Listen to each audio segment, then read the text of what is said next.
Hello friends, hope you are doing well. It is after all another day in paradise. Though still in semi-lockdown, Australia is doing far better than many other countries, USA.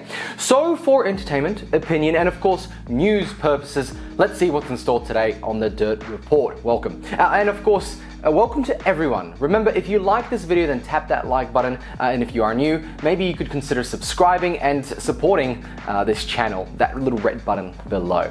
So today is a special episode and probably the most controversial one so far this year. After all, we're not in China, so we can speak about this topic without getting a knock on our door. So what are we talking about today? Well, it's an app. It's called Trace Together, well, sort of. The Trace Together is the app developed in Singapore, and the app that Australians might use is based on that. And might is a very odd word because we probably will end up using it. The app will use data from people's phones to tell health authorities who has been in close contact with a confirmed case of COVID-19 and who may need to be tested.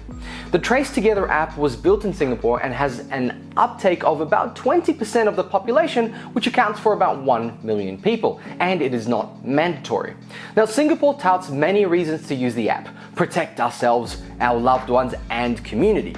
In regards to marketing, it's obviously spot on. It really pulls all the heartstrings, and if it wasn't for COVID-19, many people wouldn't take a second look anyway. Though China has their own tracking and point system introduced a few years ago, this is something completely different and specific to the COVID-19 pandemic.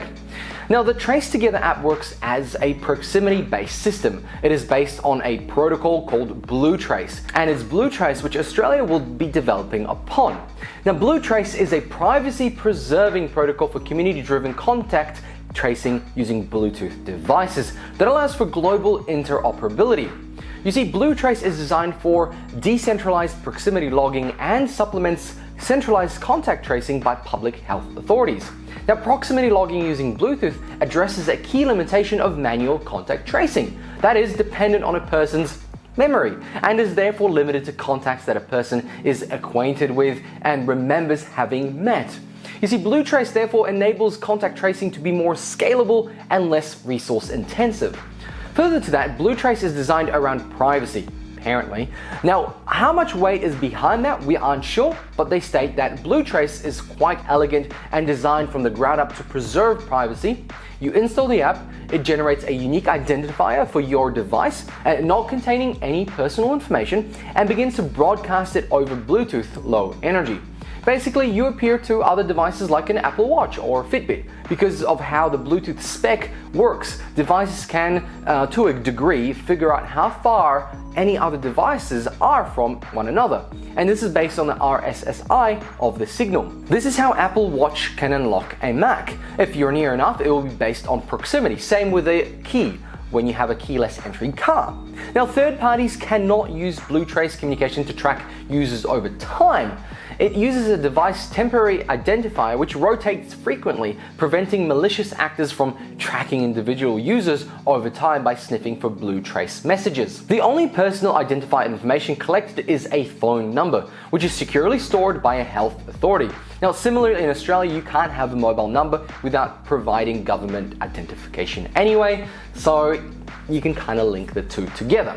Now, each user's account history is stored exclusively on their own device. The health authorities only has access to this history when an infected person chooses to share it.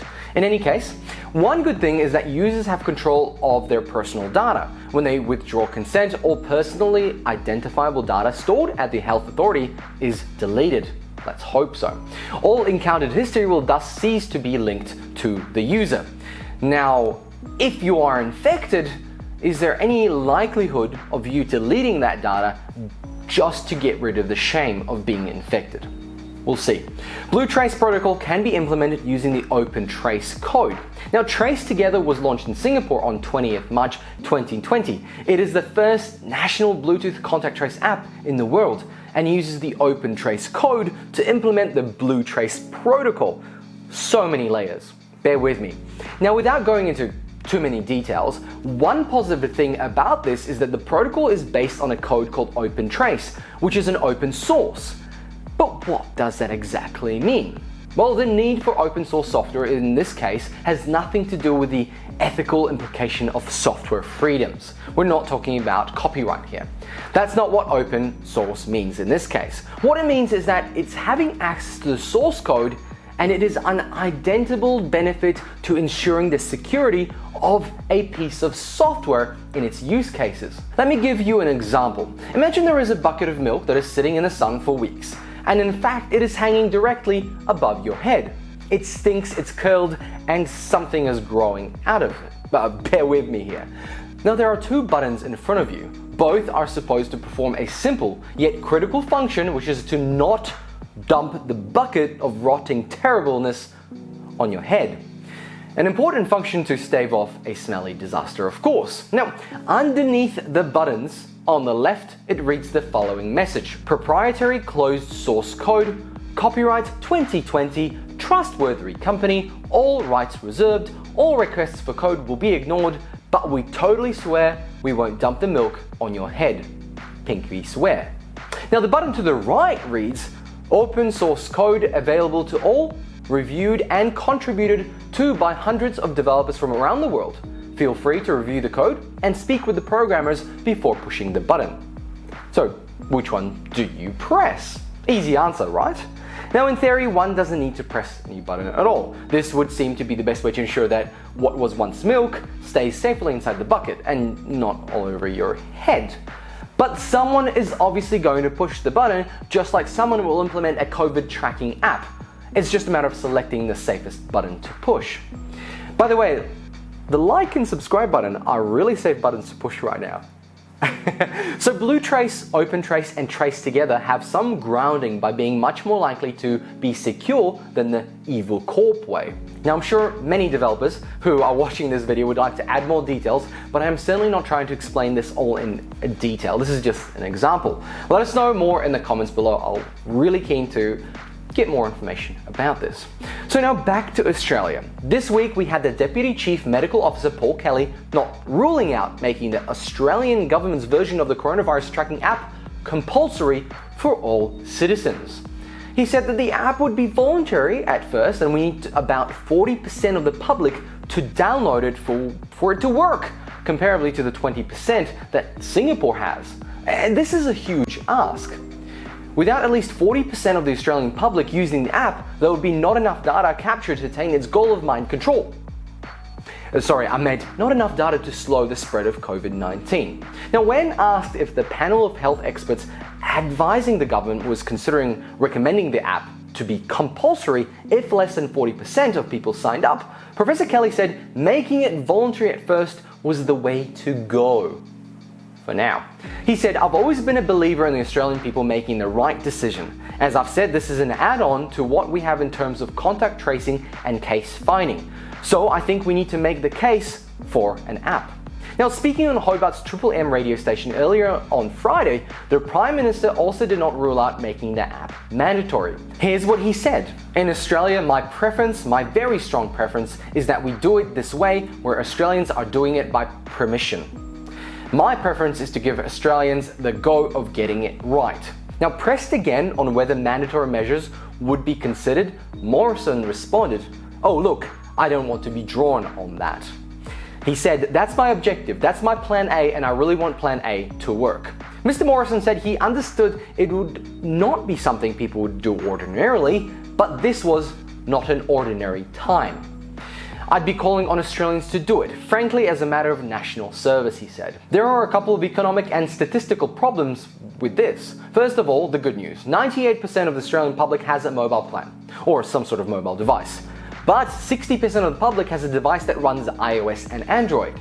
And with the BlueTrace model, while less compelling, it falls apart because it relies on about 60% of users to have it installed to be effective at contact tracing, not just the 40% that the government is asking for. And so in the Australian market, apps that have that degree of penetration would be apps like Instagram, Facebook, Messenger, apps that if your parents or neighbors or friends couldn't figure out how to install, they would reach out to somebody else to help them to get it installed because they help them communicate with or even access a social network or service that they need or want at the time. Singapore's BlueTrace is a great idea, but it's one country working very hard to provide a framework to solve this in a technical way. They can't guarantee that the system will work for Australia. Now, to add to this, Apple and Google are working on their own tracking system, where they would allow developers to connect directly to an OpenTrace-like low-level API of the device, not needing any third-party code like OpenTrace. Now, in my view, that's the worst case scenario. The code to track is built into the device and lets developers access it. It's not even a back door anymore, it's a front door with a generic key. Imagine the apps that could come in the future that suddenly get access to that. Advertising, that would be epic. I don't think Australians will download this app, even if it becomes mandatory. I think people will just not do it out of spite. I don't think we like to be told what to do, especially with things like technology or how to use technology. But obviously there is a reason for it. It may help save lives. And to add to that, I doubt COVID-19 will be the last epidemic we have. So a system like this might end up being worldwide, and you can say bye-bye to any privacy. Just look at how the aviation industry changed after 9/11. So let me know below what you think about this. Would you download the app? Would you do the right thing? Well, is it the right thing? And how can the government even force you to do it? Let's chat about that in the comments. Thank you very much for watching. There will be another episode of the Dirt Report on Monday that will be a rest of the week's news. Make sure to stay tuned for that. And thanks for watching. Remember to tap that like button. And if you would like to see more content like this, please consider subscribing and supporting Aussie Content. Thank you very much, and bye.